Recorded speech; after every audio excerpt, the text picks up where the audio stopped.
warahmatullahi wabarakatuh. Perkenalkan, nama saya Andi Astiani Misbah dari kelas A dengan NIM 220907501002. Di sini saya akan mempresentasikan atau menjelaskan hasil kerja tugas pengantar bisnis digital saya. Langsung saja, di sini ada 5 pembahasan, yaitu pertama, apa itu bisnis digital? Kedua, mengapa bisnis digital itu penting? Ketiga, apa saja ruang lingkupnya? Keempat, infrastruktur bisnis digital. Dan terakhir, contoh bisnis digital. Langsung saja masuk pada pembahasan pertama, yaitu definisi bisnis digital. Apa sih bisnis digital itu? Bisnis digital adalah pemanfaatan teknologi dalam bisnis internal maupun eksternal, membentuk new value atau nilai baru pada dunia bisnis. Bisnis digital merupakan bisnis tercanggih saat ini yang diperkirakan terus berkembang setiap tahun dan semakin lama akan meningkat tajam. Digital business juga dapat diartikan sebuah jenis usaha yang memanfaatkan perkembangan teknologi untuk menciptakan ataupun memasarkan produk atau jasa. Bisnis digital juga dapat meningkatkan pengalaman para pelanggan atau user experience.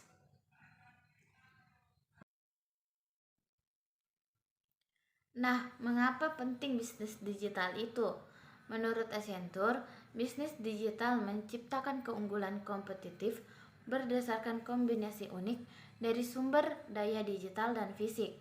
Mereka melakukan hal-hal yang orang lain tidak bisa dan dengan cara yang membangun keunggulan komparatif, atau dapat diartikan kondisi di mana memiliki keunggulan yang lebih besar dalam dunia berbisnis dibanding yang berbisnis tanpa melibatkan digital. Masyarakat Indonesia yang menggunakan internet kurang lebih sudah 73,7%. Dengan data demikian, maka peluang untuk membangun bisnis digital sangatlah menjanjikan. Potensi untuk besar dan sukses terkait peluang bisnis sangat tinggi, yang sayang apabila tidak melakukannya.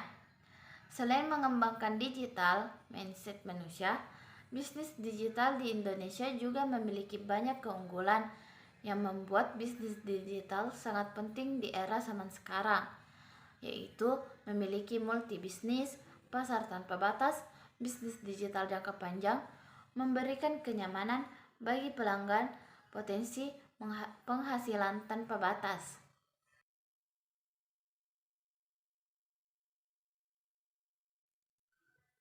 Berikutnya, ruang lingkup bisnis digital. Di sini terbagi 3, yaitu business to business, business to consumer, consumer to consumer. Pertama, business to business atau B2B. Artinya, hubungan bisnis yang dilakukan adalah antara perusahaan dengan perusahaan atau sesama pengusaha.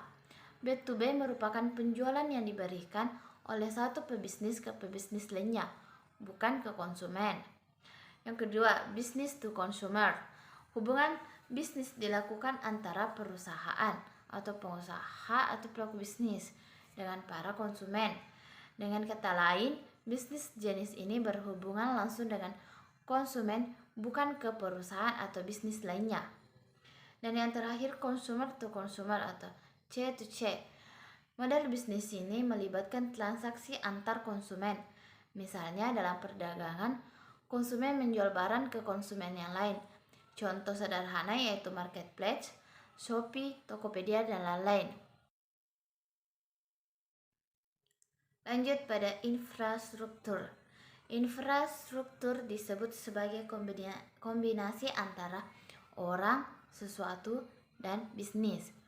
Digital business infrastruktur mengacu pada kombinasi perangkat keras seperti server dan klien komputer, desktop, dan perangkat seluler. Infrastruktur juga mencangkup arsitektur jaringan, perangkat keras, dan perangkat lunak, dan di mana letaknya. Infrastruktur juga dapat dipertimbangkan untuk memasukkan metode untuk mempublikasikan data dan dokumen yang diakses melalui aplikasi. Nah, yang terakhir, contoh model bisnis digital. Apa sih contoh model bisnis digital? Itu pertama, brokerage atau marketplace, menghubungkan penjual dan pembeli pada suatu tempat. Model bisnis ini mengarahkan upaya bisnis untuk mengumpulkan sebanyak-banyaknya penjual dan pembeli. Contoh yang paling umum di Indonesia seperti Tokopedia, Shopee, Bukalapak, dan lain sebagainya. Yang kedua, advertising, menghubungkan para pemasang iklan dengan pemilik media. Model bisnis ini mendapatkan keuntungan dari persentase komisi menjual iklan atau biaya iklan jika memiliki platform media. Model ini mengandalkan banyaknya pengguna yang diberi iklan oleh pemasang iklan. Contoh perusahaan yang menggunakan model bisnis ini adalah Google dengan Google Ads, Facebook dan Instagram dengan Facebook Ads. Berikutnya, intermediary, menghubungkan konsumen dengan kurasi informasi yang bersifat spesifik dan bernilai. Model bisnis ini mendapatkan keuntungan dari biaya langganan atau biaya akses. Contoh perusahaan yang memakai model bisnis ini adalah Kompas dengan kompas.id. Selanjutnya, merchant. Model bisnis ini sama seperti model bisnis yang sudah ada sebelum era digital. Namun, perbedaannya terletak pada pemanfaatan digital sebagai saluran distribusi dan pemasaran. Model bisnis ini mendapatkan keuntungan dari penjualan produk yang dihasilkan. Berikutnya, manufaktur. Seperti merchant, model bisnis ini mendapatkan keuntungan dari penjualan produk yang dibuat. Manufaktur dapat menjual produk langsung ke konsumen maupun ke jaringan distributor yang dimiliki. Berikutnya, affiliate. Model bisnis ini menawarkan produk yang dimiliki oleh perusahaan lain dengan keuntungan berupa persentase keuntungan jika terjadi penjualan. Community. Model bisnis ini mengandalkan komunitas yang aktif dan engagement yang tinggi untuk menjalankan bisnisnya. Cara perusahaan mendapatkan keuntungan dari model bisnis community bisa dengan biaya langganan, jasa iklan, berjualan langsung, ataupun lainnya. Subscription. Model bisnis ini membebankan biaya tertentu kepada konsumen sebagai ganti untuk menggunakan layanan yang ditawarkan.